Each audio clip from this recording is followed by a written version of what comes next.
Europe 1 Soir. 19h, 21h, Pierre de Villeneuve. Comme tous les lundis soirs en deuxième heure, Philippe Guibert est là. Bonsoir Philippe. Bonsoir Pierre. Chroniqueur politique. Bonsoir Mathieu Boccoté. Bonsoir. Essayiste et éditorialiste. Et bonsoir à vous Nicolas Tenzer. Bonsoir. Enseignant à Sciences Po, analyse des questions internationales et stratégiques, auteur de Notre guerre, le crime et l'oubli pour une pensée stratégique. C'est aux éditions de l'Observatoire et le livre a été primé par le Sénat. Donc félicitations, même si c'est un livre pas du tout drôle, puisqu'il parle de ces conflits qui sont terribles et en particulier ce conflit dont Donald Trump promet la paix maintenant dans quelques semaines. Avant sa nomination à son élection à la Maison Blanche, c'était en 24 heures. Et il y a deux choses que je ne comprends pas et j'ai besoin de votre éclairage, Nicolas Tenzer. C'est la première, sur un sujet aussi grave, comment est-ce que Emmanuel Macron peut se taper les cuisses de rire avec Donald Trump devant les journalistes et les photographes? Pardonnez-moi, mais je ne comprends pas cette attitude. La deuxième chose, c'est expliquons aux auditeurs d'Europe 1 de quelle façon tout le monde est d'accord pour une paix, mais chacun a sa version. Alors, première remarque, je dirais Emmanuel Macron peut parfaitement, dans les circonstances aussi terribles de cette guerre d'extermination lancée par la Russie, essayer de convaincre Donald Trump par tous les moyens d'arrêter de son cousinage qui était apparu au cours des dernières semaines avec Moscou. Et donc, après tout, détendre l'atmosphère, s'amuser, même sur un sujet aussi grave, si ça permet de faire avancer les choses, d'une certaine manière... Il y a un ton quand même à adopter, les Ukrainiens regardent ça, le monde entier regarde cette conférence de presse. Je pense que personne ne lui en... Enfin, encore une fois, je pense pas que les Ukrainiens, en l'occurrence, lui en voudront d'essayer de tenter une opération de la dernière chance. Je suis pas du tout sûr qu'elle soit concluante. Et même du coup de rentrer dans le jeu de Donald Trump, qui est celui de la petite blagounette. Voilà, exactement. Et je pense que, voilà... là, je suis pas en train de dire que cette conférence de presse a abouti, parce qu'on sait très bien que Trump peut dire une chose un jour, dire l'autre chose 3 heures après, le lendemain il aura encore changé, et 8 jours après avoir une version qui sera encore tout à fait éloignée des deux premières. Donc, ça, je ne sais pas. Deuxièmement, effectivement, vous dites tout le monde veut la paix, oui, sauf quand même un partenaire, un ennemi plutôt essentiel, qui est la Russie. Ils ne veulent pas la paix. La Russie ne veut pas la paix. Ils veulent l'arrêt de la guerre. Alors, ils veulent si l'arrêt veut dire la conquête totale de l'Ukraine et à un certain moment la domination de l'Europe, plus la mainmise actuelle sur la Géorgie, sur le Bélarus, etc. Là, ils veulent donc bien. Pour vous, cette conquête, elle est encore au programme. Elle est au programme. D'ailleurs, Vladimir Poutine ne l'a même pas caché hier. Je veux dire, si vous regardez sa déclaration, il dit on va réarmer plus parce qu'il y a des menaces terribles, etc. Les menaces, c'est effectivement ce sont des gens qui pourraient censés à un moment entraver ma volonté de pouvoir. Poutine, vous savez, c'est l'adage de Tacite. Mais Nicolas, quand il dit il acceptera des troupes européennes de maintien de la paix en Ukraine. Attendez, ça c'est Trump qui dit ça. C'est Trump qui dit que Poutine lui a dit. Est-ce que Trump, c'est l'homme qui a vu l'homme. Est-ce que Poutine lui a est-ce que Poutine lui a véritablement dit ça? Toutes les déclarations des Russes jusqu'à présent, c'était niet. Donc, bon, alors, je suis pas en train même de dire que Trump a menti ou aurait menti.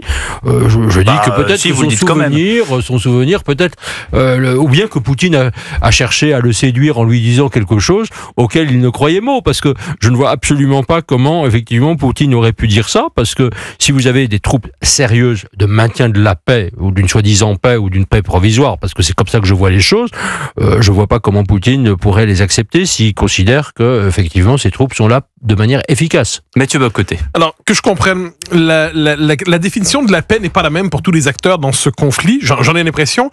Pour un courant, peut-être est-ce le vôtre, la paix ne pouvait advenir qu'avec un changement de régime à Moscou. J'ai l'impression, si j'ai bien compris depuis 3 ans, aucune paix n'est possible tant que Poutine est à Moscou. Dès lors, la paix adviendra si Poutine perd la guerre en Ukraine, et pour cela déloger à Moscou, et là une condition nouvelle d'une paix durable sont installées. Mais est-ce qu'on n'est pas là-dedans dans l'ultime surgeon du néoconservatisme version 2003, qui consiste non pas à faire la paix avec l'ennemi réel, mais espérer une paix définitive qui peut nous pousser à une guerre encore plus grande? Écoutez, ça dépend effectivement comment vous considérez, je dirais, la stratégie de Poutine et son idéologie. Ce que j'ai essayé de montrer dans le livre que Pierre de Villeneuve a eu la gentillesse de citer. Notre guerre, le crime et l'oubli pour une pensée stratégique. C'est que, justement, vous aviez une idéologie chez Poutine qui est une idéologie de destruction. Ce n'est pas, si vous voulez, deux adversaires façon les guerres du XVIIe ou du XVIIIe siècle. On est plutôt dans une guerre, si vous voulez, type la guerre de Hitler. J'essaye de montrer d'ailleurs pourquoi dans ce livre. Je pense qu'on est dans cette guerre totale et radicale. Si on considère cela, on peut évidemment en discuter. Je pense qu'il n'y a pas de paix indépendamment, je dirais, d'une victoire ou d'une réduction de l'adversaire. Alors je ne parle pas nécessairement de changement de régime, même si je pense que ce sera à terme souhaitable pour les Russes, d'abord eux-mêmes, pour les Russes eux-mêmes, il ne faut pas l'oublier aussi, mais en tout cas une victoire, c'est-à-dire une défaite de la Russie par les armes, en Ukraine, dans un premier temps. Alors, si je peux me permettre, je relance après les conséquences sur le plan interne. Oui, mais justement, j'ai cru vous entendre à quelques reprises dire qu'il faut accepter la possibilité d'une confrontation avec les armes avec la Russie. C'est par les armes avec la Russie, si je comprends bien, c'est l'autre nom d'une troisième guerre mondiale avec l'Europe comme lieu d'affrontement d'une guerre nucléaire. J'ai toujours trouvé qu'il y avait une certaine légèreté à l'idée de parler d'un affrontement direct avec la Russie qui a les moyens d'anéantir l'Europe. Oui, nous aussi, d'ailleurs, on a les moyens d'anéantir la Russie, même la France. Oui, d'accord, mais si je peux me permettre, Jean-Yves l'a dit aussi, je veux dire, là-dessus, quand vous savez, il y avait une phrase fameuse du général de Gaulle, où il y avait un ambassadeur russe, enfin soviétique plutôt à l'époque, en France, qui lui avait dit, mon général, voilà, nous avons des armes nucléaires qui peuvent vous détruire, et il a répondu au général, eh bien c'est très simple, nous mourrons ensemble, et sous-entendu les soviétiques aussi. Mais il n'y a pas plus de légèreté à prendre au sérieux la guerre nucléaire au XXIe siècle comme ça? Parce que tout simplement, vous avez un récit très ancien du régime du Kremlin, enfin du régime de Poutine, qui utilise toujours cette arme pour nous dissuader.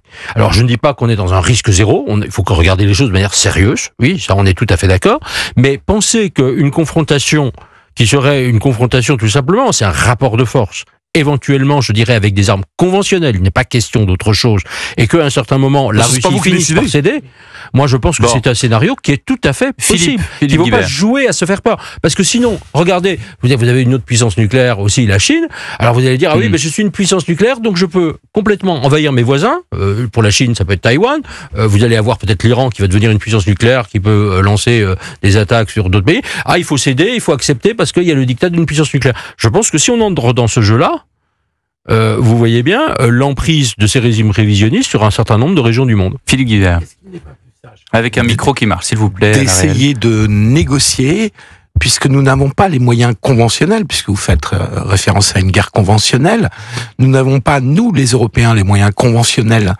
de tenir et de mener une guerre contre la Russie sur le territoire ukrainien, qu'on ne pourrait le faire qu'avec un engagement très fort de l'armée américaine, et que cet engagement très fort de l'armée américaine, on a bien compris qu'il n'était pas du tout d'actualité avec Trump.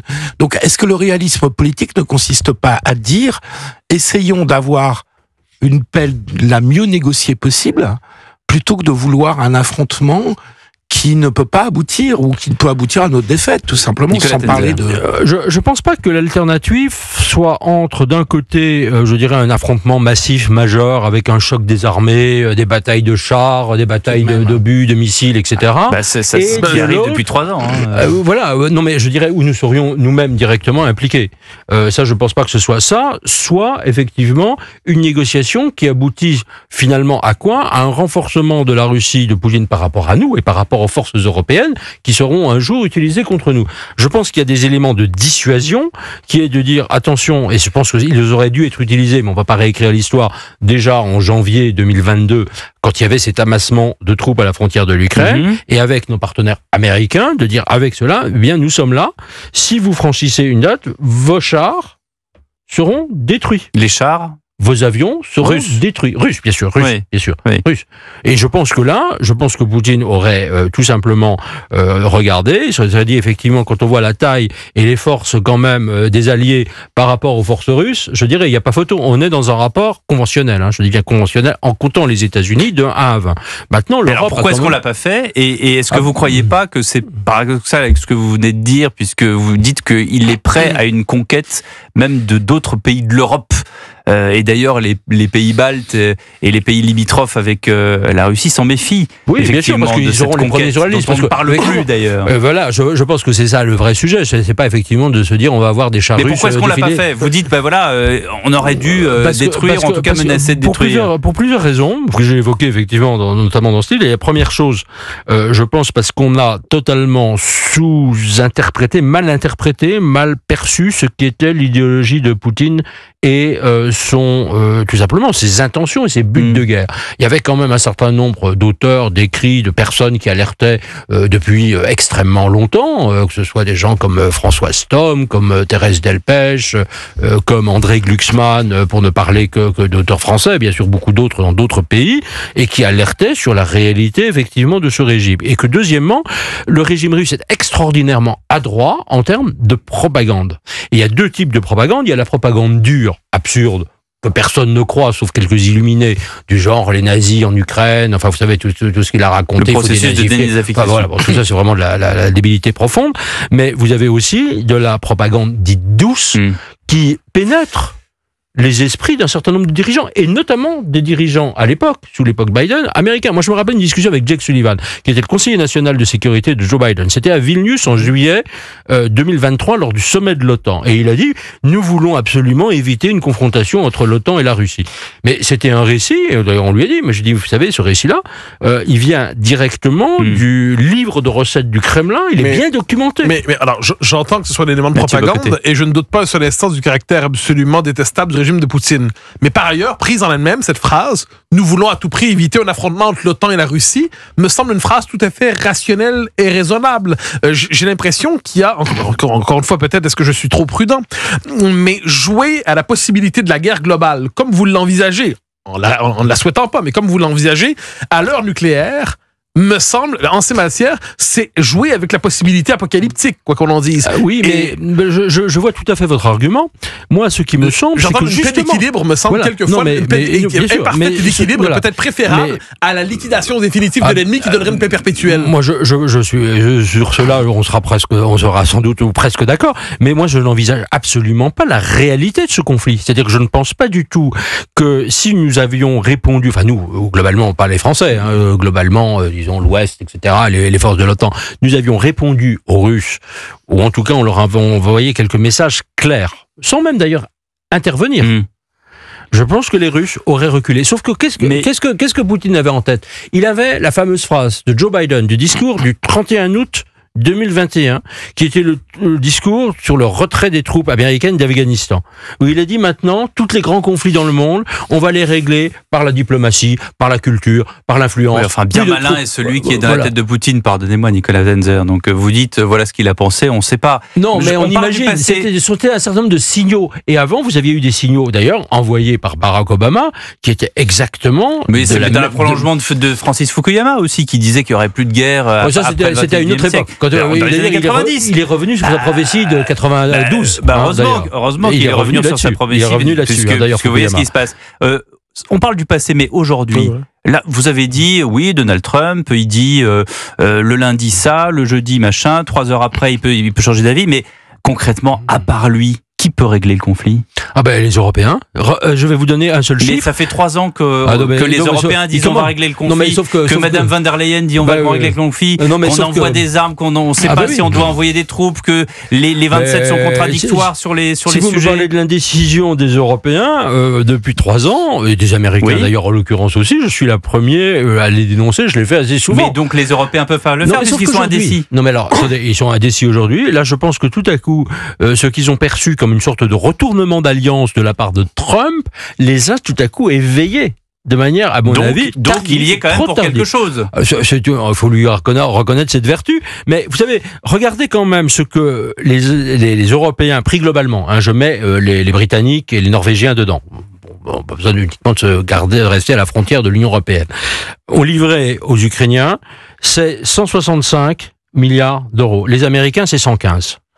Donc déjà, les Européens ont livré plus d'armes. C'est d'ailleurs pas assez. Mais on a fait quelque chose. Regardez aussi tout le dispositif qui est mis en place, que je trouve insuffisant. Je dirais de sanctions. Les sanctions ont quand même des effets, pas suffisants, parce qu'en plus elles sont contournées, etc. Mais enfin, elles mordent quand même assez sévèrement l'économie russe. Oui. On a quand même mis en place, je dirais, des systèmes d'aide aussi financière à l'Ukraine, qui sont remarquables. Donc ne dévalorisons pas l'Europe. Et je pense qu'aujourd'hui, avec la prise de conscience, avec d'ailleurs ce qu'a dit le président de la République, ce qu'ont dit d'autres dirigeants européens, je pense qu'on avance. On avance, et d'ailleurs Emmanuel Macron, qui représente l'Europe aujourd'hui dans le bureau ovale, est présent, mais Donald Trump, c'est l'art du deal. Donc il dit, j'ai téléphoné à Poutine, ça c'est le bluff du deal, donc on ne sait pas ce qui est vrai, ce qui n'est pas vrai. En tout cas, ça avance, et ça avance depuis qu'il est à la Maison-Blanche. D'abord, pour l'instant, j'ai pas vu beaucoup d'avancées. Concrètement, d'ailleurs, ça, il faudra attendre, à mon avis, un certain temps. Je ne sais pas s'il y en aura.